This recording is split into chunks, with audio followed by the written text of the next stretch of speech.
Керәшен егетен белмәгән кеше юктыр. Чөнки ул этнограф, культуролог, музыкант һәм педагог та.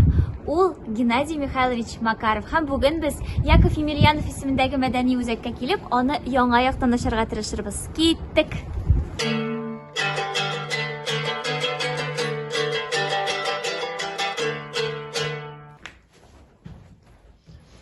Дисәгез утырам, дисәгез утырам. Ага. Так. Геннадий Михайлович, нәрсәләр белән янып, кыйып йөрисез шушы арада? Ничек сез гомумән, хәлләрегез ничек? Нинди яңалыклар бар сезнең? Бүгенге көндә 80-нче, 90-нчы, 2000-нче елларда булган эшләрнең нәтиҗәләре күренә минем өчен. Чөнки күп нәрсә элек әле безнең бүгенге көн мәдәният әйләнәсенә кермәгән иде. Совет чорында югалып калган әйберләр яңадан чыга башлады. Менә шул ук әйтик, менә сезнең матур тамаксагыз бар. Менә ул 80-нче, 90-нчы елларда әле генә күренә генә башлаган иде. Әле ул ятсыман иде. Кайбер кешеләр хыяллана иде. Шундый киемнәр булган бит, менә аны яңартасы иде. Бүгенге көндә инде менә ул нәтиҗәләр бар. Бүгенге көндә күп кеше аны киеп йөри һәм дә рәхәтләнеп, аның матурлыгын күрә, сизә. Бу шулай ук музыка кораллары буенча да нәкъ шундый ук хәл. 80-нче, 90-нчы елларда булган бит шундый кораллар дип йөргән энтузиастлар барыбер менә ул эшләрне эшләделәр. Менә шулар арасында мин дә бүгенге көндә менә ул нәтиҗәләр күренә. Әмма ул энтузиастлар, алар бүген дә бар бит инде, алар шул заман кешеләрме, әллә инде ул менә яшьләр арасында да бармы аны теге, менә кем ул шушы энтузиастлар? Яшьләр уллармы? 80-нче, 90-нчы елларда да алар нәкъ шушындый ук яшьләр иде. Димәк, менә яшьләргә хас әйбер, ул беренчедән яңалыкка омтылу, икенче яктан традицияләрен дә онытмау, чөнки тамырлардан адәм баласы бик китергә тырышмый. Менә ат янында кылын йөгереп йөри, уйнаклап. Әмма ул җырап китми. Чөнки җырап китсә, ул курка, югалыр дип, аташыр дип. Менә адәм баласы да яшь булса да, барыбер ул иске традицияләрдән бөтенләй китергә теләми. Һәм дә моның өчен көч куя. Менә инде алар нәкъ без аларны кабул итәбез энтузиаст дип. Димәк, бүгенге көндә ул 80-нче, 90-нчы еллар мин үзем турында әйтәм, бездә яшьләр идек. Бүгенге көндә шушындый ук яшьләр тагы да барлыкка килде. Алар да инде бу эшне дәвам итәләр. Кызык хәл бит ул. Бөтен дөньяда да бүгенге көндә яшьләр югалган, элеккеге онытылган әйберләрне кайтарырга тырыша. Ул хас бөтен халыкларга да. Чөнки заман үзгәрде. Хәзер бөтенләй яңа вакыт. Шул ук вакытта без элеккегә бердән экзотика дип карыйбыз. Икенчедән ул безнең тамырларыбыз. Икесе бергә кушылгач, ул менә дигән нәтиҗә бирә. Менә яшьләр арасында күпме андый энтузиастлар, сезнең укучыларыгыздан чыгып әйтсә инде, күпме андый кешеләр? Һичшиксез алар күп. Алар бар. Тик кайберсенә вакытында информация җитми. Мәгълүмат юк икән. Димәк, ул аны бераз эзли дә, аннары бераз аның бу энтузиазм дигән әйбер сүнә бара. Һәм дә ул инде гадәти безнең тормыш агымнарына ярып китә дә, аның бүтән проблемалары барлыкка килә. Чөнки яшьлек ул матурлыкка омтылу, шулай ук тамырларны ныгыту. Аннары инде яшьлек дигәнем ул беренче чиратта әле кияүгә чыкмаган, өйләнмәгән кешеләр турында сүз бара. Инде өйләнсә, кияүгә чыкса, аның мәшәкатьләре башка була. Димәк, менә һәрбер чорның да алга баручылары ул беренче чиратта яшьләр. Яшьләргә кирәк булса, димәк, ул сәнгать, мәдәният кыйммәтлекләре алга таба да яшәр һәм дә үсер. Экзотика кирәк була башлады. Шуңа күрә без үзебезнең борынгы тарихыбызга күз сала башладык. һәм дә инде югалып барган музыкаларыбызны, көйләребезне яңадан кайтара башладык. Моның өчен безнең ресурсларыбыз бар. Аллага шөкер, безнең әбиләребез, бабайларыбыз әле исән, алар әле борынгыча көйли, җырлый белә.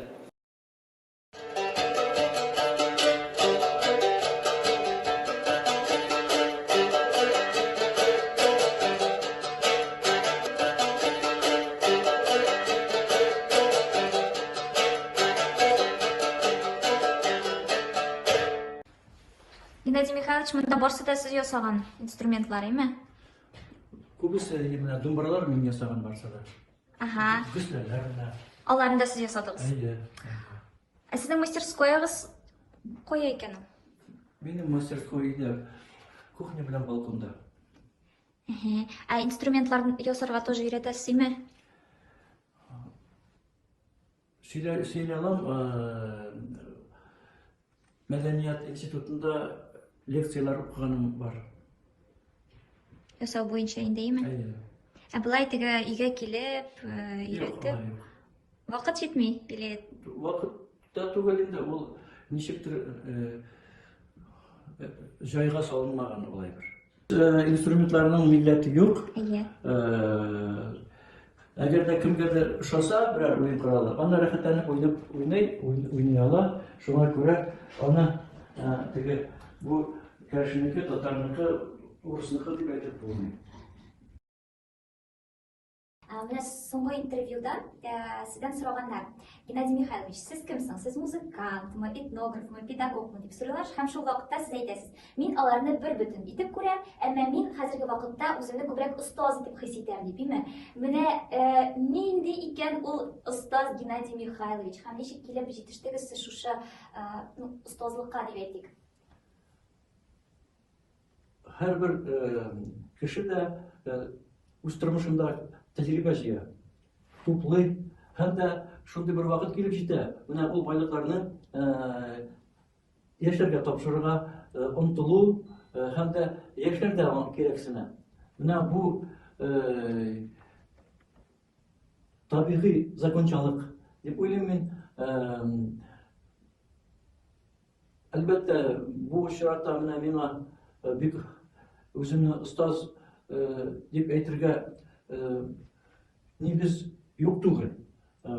Чөнки мин гомерем буенча шулай укытучылык белән дә шөгыльләндем, укытучы булдым, һәм дә күрәм яшьләргә ни кирәген.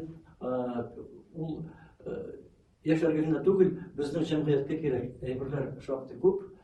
Шуңа күрә менә мин бүгенге көндә әле мәктәп балалары белән дә эшлим, вуз балалары белән, менә консерватория, Мәдәният институты студентлары белән шулай ук шөгыльләнәм. Аннары инде безнең районнардагы әйтик, музыка мәктәпләре, иҗтимагый оешмалар да оешкан менә фольклор коллективлары белән дә шулай ук эшлим. Бу бердән үземә дә рәхәт. Аннары минем булай эшләвем билгеле яшьләргә дә, гомумән безнең җәмгыятькә дә бик кирәк. Менә сүз уңайдан әйтим инде, мондый менә мөмкинлекләр дә ачылды, Аллага шөкер. Ул бүгенге көндә менә авырткан урыннар бар мәдәният сәнгать өлкәсендә. Ул да булса, безнең төрле төбәкләрдә төрле этник төркемнәр бар, һәм дә аларның кыйммәтлекләре бүгенге көн мәдәни әйләнәгә киреп җитмәгән. Әгәр дә без аларны бүгенге көндә менә шушы мәдәни оборотка әйләнешкә кертмәсәк, алар бөтенләй юкка чыгарга мөмкиннәр. Менә үзебезнең менә керәшен җәмгыятенә генә әйтим, башта без җыелышып, каядыр теге подпольщик революционерлар шикелле җырлыйдык, инде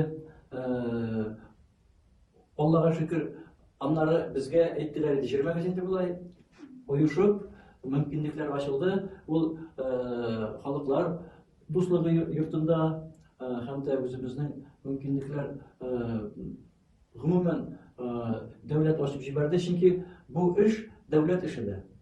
Дәүләт дә үзенең аның мәнфәгатьләре безнең рухи байлык күбрәк сакланып калсын дигән. Шуңа күрә бу мен үземне бүгінгі күнде кереклі деп санаймын. Ұстазлық ол белгілі шәкірттер болу, үйренушілер болу да, ондайлар да бар. Демек, әлі біздің өзінчәлігіміз, өзіміздің милли yüzібіз алдағы күнде де әлі яшар, сакланыр, үсер. Әнә шәкертләргә кайтсак, кайсылары белән эшләү авыррак, кечкенәләрне аңлатумы? Чөнки сезнең бит миссиягыз чыннан да бик катлаулы. Анда тегеше кына башласаң, бик теге нечкәлекләр дә килеп чыгалар. Кайсыларына җиткерү авыррак? Алар бик төрле. Бүгінгі күнде аларны әйтик, кемдер тел белә, кемдер тел белмәсә дә, тарих белән, сәнгать белән кызыксына, аны белергә тырыша. Кемдер тел белсә дә, ул аңа бик кирәксенми, ул бит кызыклы ситуация. Әгәр дә кеше авылда үссә, ул авылныкынан туя. Ничек чыгып качарга белми. Аннары шәһәргә килә дә, шәһәрдә ул инде заманча яши, дискотека, ареналарга барып йөреп, үзен хәзерге заман кешесе итеп хис итә. Шәһәрдә үскән балалар, алар инде киресенчә ул дискотекалардан туя башлый, һәм дә киресенчә ул аңа тамырлар белән кызыксына, сәнгать белән кызыксына. Менә парадокс сыман. Әмма ләкин менә шәһәрдә үскән балалар кайбер очракта әле күбрәк нәтиҗәләрдә күрсәтәләр. Мин әйтмим, инде авылда да андыйлар бар. Чөнки бүген дә авыл әлеге авыл түгел. Хәзер инде авылларда да тел белүчеләр дә көннән-көн кими. Һәм дә тел кимегән сайын, белү кимегән сайын, аны югалтмаска тырышу механизмы ачыла һәм ул эшли башлый. Менә нәкъ бу очракта безнең менә әйтик, мәдәни үзәкнең эше бик кирәкле. Чөнки яшьләргә кирәк булганда аларга без бирсәк, мәгълүмат, мөмкинлек бирсәк, бу борынгы сәнгать белән кызыксынып, аны кулланып, аны җырлап, биеп, борынгы киемнәр белән танышып, аларны киеп, кеше үзенә рухи бер канәгатьләнү ала.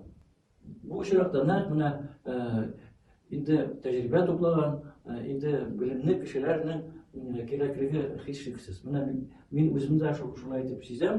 Чөнки бу нинди көй кирәк, бер бу булай буламы, тегеләй буламы дип сораучылар булганда, әлбәттә ул сөенечле күренеш.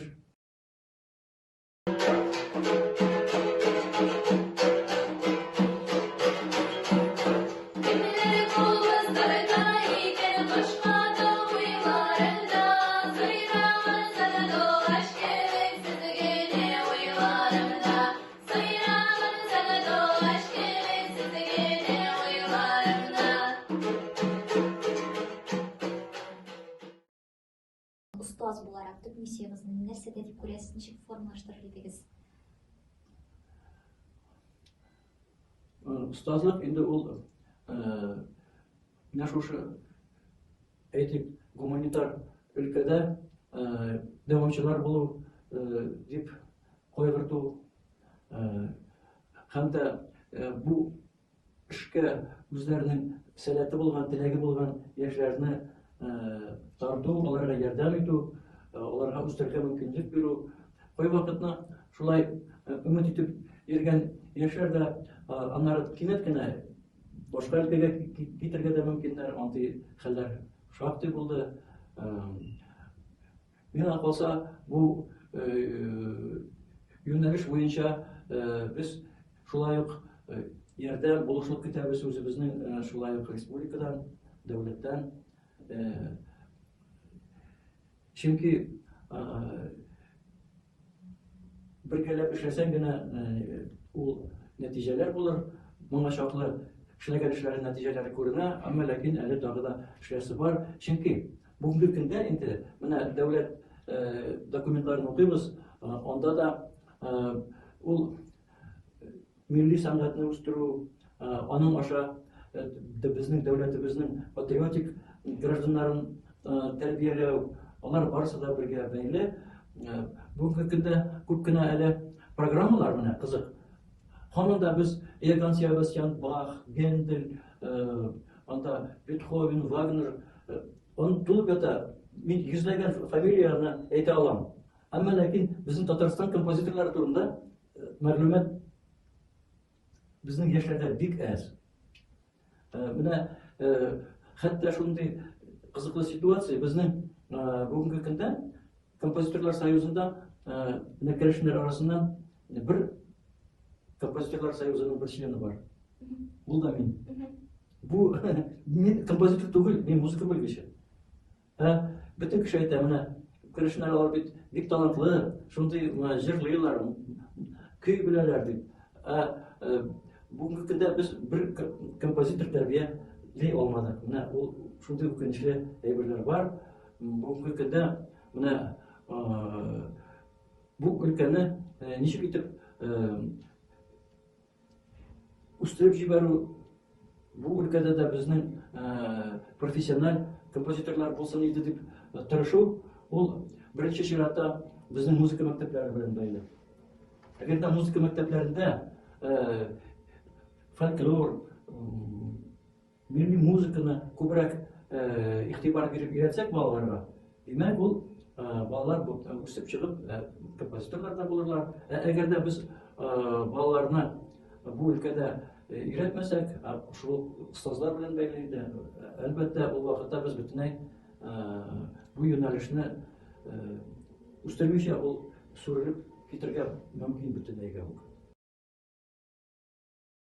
Геннадий Михайлович турында, ул аның турында инде бик күп сүзләр әйтергә була. Ләкин менә ул үзе бик йомшак кеше, ләкин шул вакытта таләпчән дә. Ул һәрбер әйберне тәфсилләп, менә һәрбер кешегә аңлашырлык иттереп аңлата белә. Һәм инде шулай иттереп аңлатканда кызыксындыра белә һәрбер кешене. Шуңа күрә мин уйлыйм, Геннадий Михайлович кебек кешеләр алар бик сирәк туа дөньяда. Күп кеше күбрәк акчалы эшкә, техника белән бәйле, экономика белән бәйле, финанс белән бәйле эшләргә китәләр. Әмма чынбарлыкта иң беренче чиратта безнең рухи азык булырга тиеш, һәм дә рухи тәрбия беренче урында булырга тиеш. Мондай кешеләр бар. Һәрбер кеше менә үз өлкәсендә эшли. Ул язучылар булсын, җырчылар, драма театры артистлары булсын, музыка белгечләре булсын, композиторлар булсын.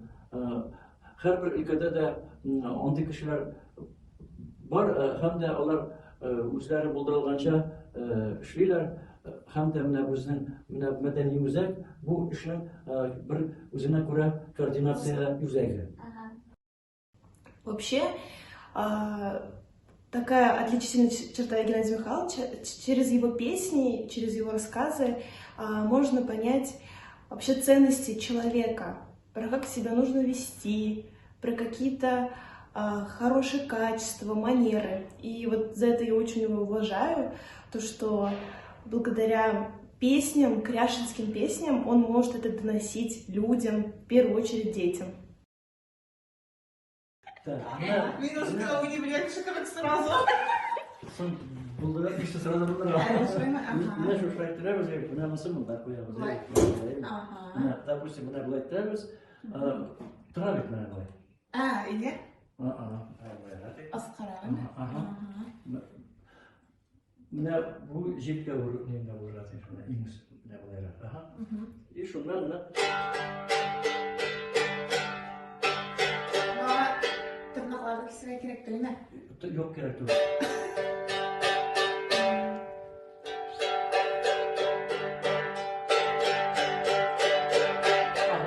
Ике минут һәм син уже кем булай? Думбрачы. Думбрачы. Думбрачы, иә.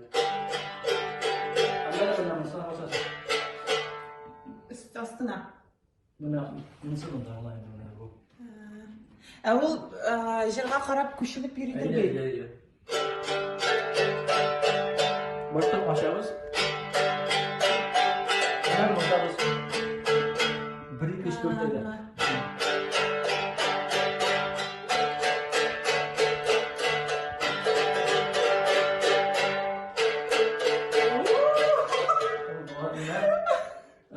Şundan менә бу җырны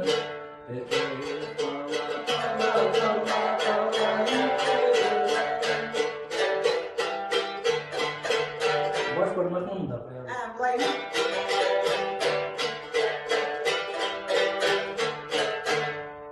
Баштан Астыр.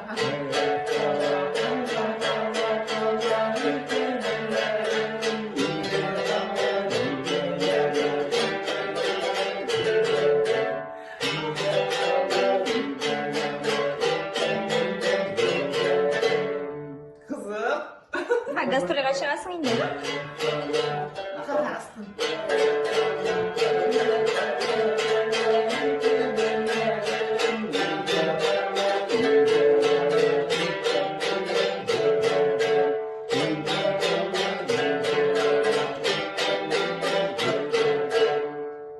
Evet. әйбәт, оның бірден де ауырлығы жоқ, аны думбырдан қорықмастар керек. Оны шулай кешеләр уйный, бер нәрсәсе юк. Беркем аңлаган нота бөлеп керек түгел. Менә булар ничек бүленәләр? Менә монысы, менә бу бүленмәләр пәрдә дип аталар. Менә бу пәрдә, менә шул пәрдә янына басырга кирәк.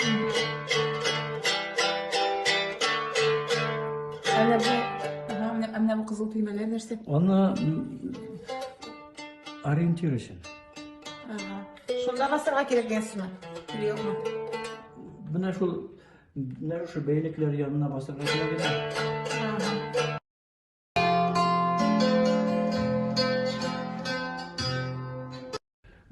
Шулай минем әнинең бабасы думбра уйнаган.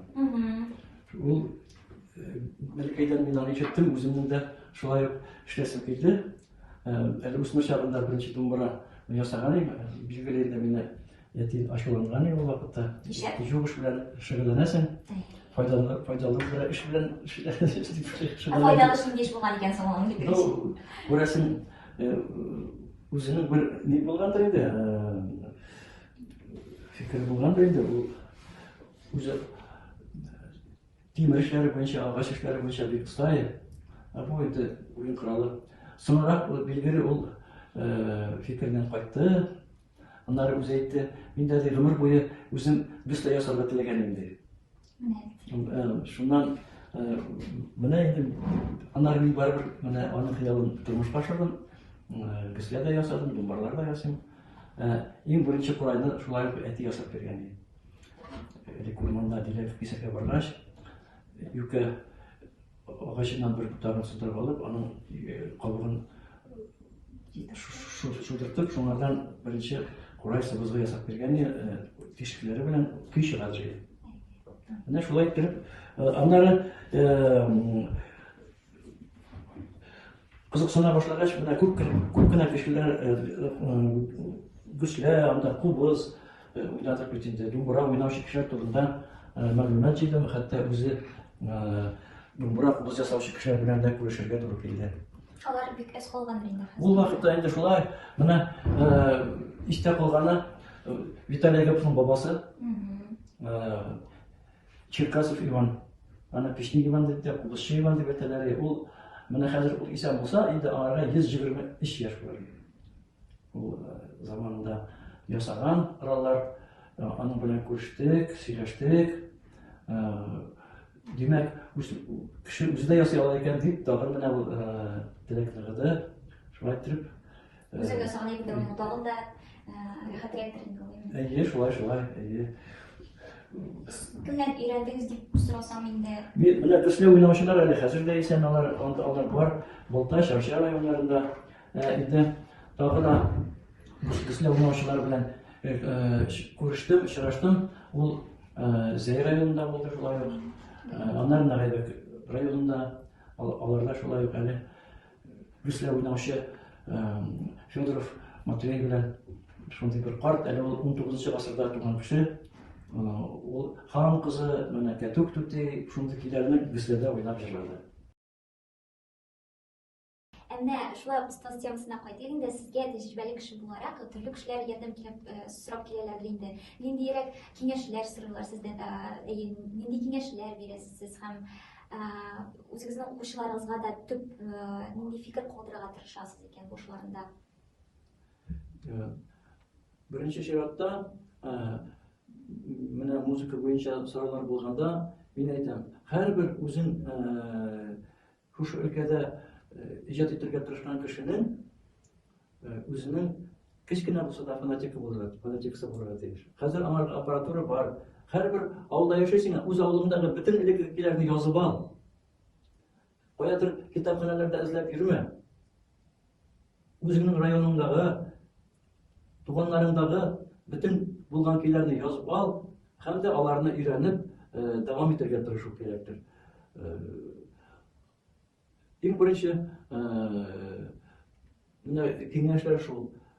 Әйтик, элекеге бөтен туганнардан җыеп, бөтен фотографияларын тикшереп, бөтен туганнарыңны, бабайларыңны белеп, матур иттереп фотоальбом төзе.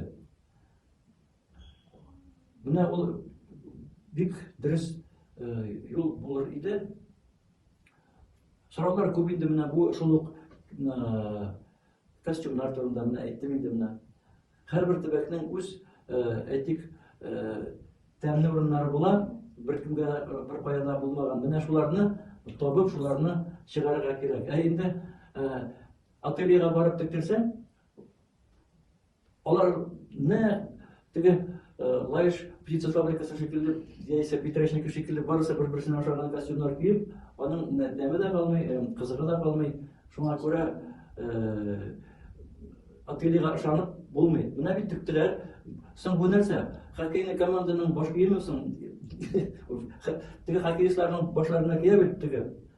Шайба тимәсен дип. Менә шундый баш киемен тигеп куялар да. Соң бит менә ательеда тектеләр, аны бит керешен баш киеме дип әйттеләр ди. Алар әйтер. Менә шуңа күрә аларга ышанырга ярамый. Ничек бар менә беренче экспонатларны табып, ул һәрбер районда безнең авылда барыбер музей почмаклары бар, яисә җирле тарих, анда өйрәнү музейлары бар. Анда булса, булмаса, барыбер сораштырып, белештереп, һәр төбәкнең үз киемен табу кирәклеге турында әйтәм. Тарих буенча да нәкъ шулай ук. Теге кеше булай әйткән, бу кеше булай әйткән дип әйтү, ул тагы шул ук фольклорга барып тоташа. Чөнки документсыз ул телдән телгә сөйләшү ансы да кирәк. Мин кайвакытны керәшеннәр тарихы буенча анда искиткеч шундый матур версиялар ишетәм. Аның буенча альтернативный кинолар төшерелик. Ул альтернативный музыка шикелле була. Анда төрле версиялар була. Бу әлбәттә әйтик художественное творчество. Кирәк анысы да. Әмма ләкин ул фән түгел.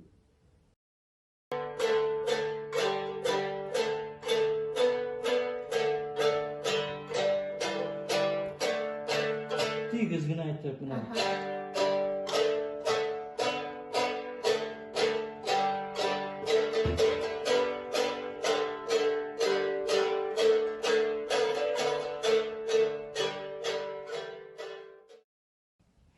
Менә киләчәккә шулай да нинди прогнозлар бар икән сезнең?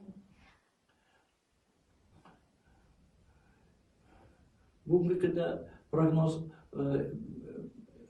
әйтү, уртаклашу ул теге һава торышы прогнозы биргән шикелле.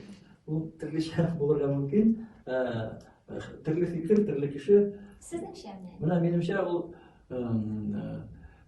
бүгенге көндә әйтик менә тел проблемасы. Әгәр дә тел булмаса, чөнки тел аша бирелә күп кенә әйтик менә җыр булсын, башка шул хәтта бию булсын, гомумән халык иҗаты барыбер тел белән бәйле. Тел сүрелә барганда бу юнәлештә нишләр белмим. Күп кенә халыклар дөрес үзләренең рухи мирасын башка телләргә дә күчерәләр. Әмма ләкин бу өлкәдә әле безнең башланган да юк. Мәсәлән, ул шушы Идел буе тирәсендә яшәүче халыкларның берсе дә әле үз борынгы көйләрен әйтик русча яшә, инглизчә җырлаган кешеләрне ишеткәнем юк. Бу бит бик сәер булыр. Әлбәттә, безнең өчен сәер. Менә мин бер заман шундый дәртле итеп болеро башкаралар, испанча, гитара уйнап. Инде күз алдына Кармен килеп төшә. Шуннан тыңлый башлаган идем, ул төрекчә җырлыйлар икән. Димәк, төрек телендә испаннарның болероларын җырлап, нәкъ урынына җиткереп башкаралар. Шуннан уйлап куйдым инде мен әйтәм, менә бит күчереп була икән бер телдән бер телгә. Аның милли колориты бөтенләй дә югалмаган дип. Әлбәттә, моңарга бик талантлы белгечләр, тәрҗемәчеләр кирәк. Алар да булыр иде, әгәр дә монарга дәүләт заказы булса. Шуңа күрә ул кыйммәтлек, безнең рухи мирас, кыйммәтлекләребез ул валюта кебек. Әгәр дә без валютаны доллардан рубльгә күчерәбез, яисә юаньга күчерәбез, яисә анда Хинстанның рупиена күчереп була икән, бу да нәкъ шулай ук конвертируемость дигән сүз бар. Менә конвертируемость культуры. Менә ул беренче юл. Тагын бер юл инде менә.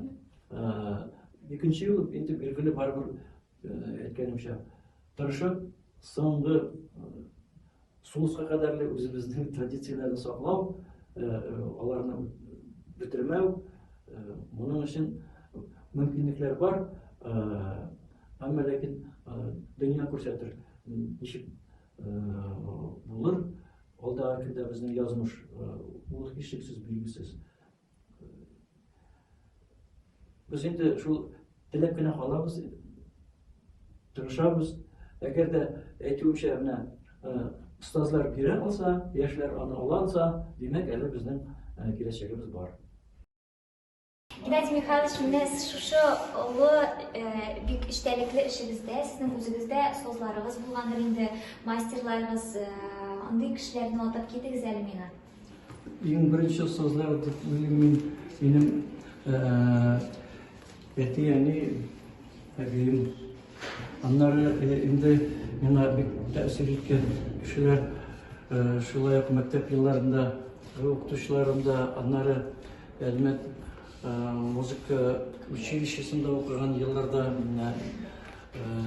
укытучыларым, шулай ук пединститутта укыдым мин, музыкальный факультетта анда. Һәм дә инде иң искә төшерәсем килгән олы кешеләр, ул музыка белгече, фольклорчы Мәхмүд Нигъмәтҗанов һәм дә Илбарис абый Надиров. Ул халык иҗаты буенча зур белгеч иде. Менә ул мине Фәннәр академиясенә эшкә чакырды. Һәм дә менә шулай итеп мин фәнгә тирәнрәк керә алдым. Рәхмәт. Менә шундый соңгы сорау, йомгаклау сорау булыр инде бу. Остаз була торган кешеләргә, укытучы була торган кешеләргә нинди теләк әйтер идегез сез яшьләргә дә, олугларга да инде? Теләк талантлы яшьләр һәм дә безгә бик кирәк менә шушы гуманитар өлкәсендә эшли торган яшьләр үзләре дә мөрәҗәгать итсеннәр өлкәнрәк белгән кешеләргә. Миңа калса, өлкән кешеләр алар әзер тора үзләренең белгәннәрен тапшырырга, бирергә, һәм дә ул ике якка да бик тә кирәкле, файдалы эш булыр иде.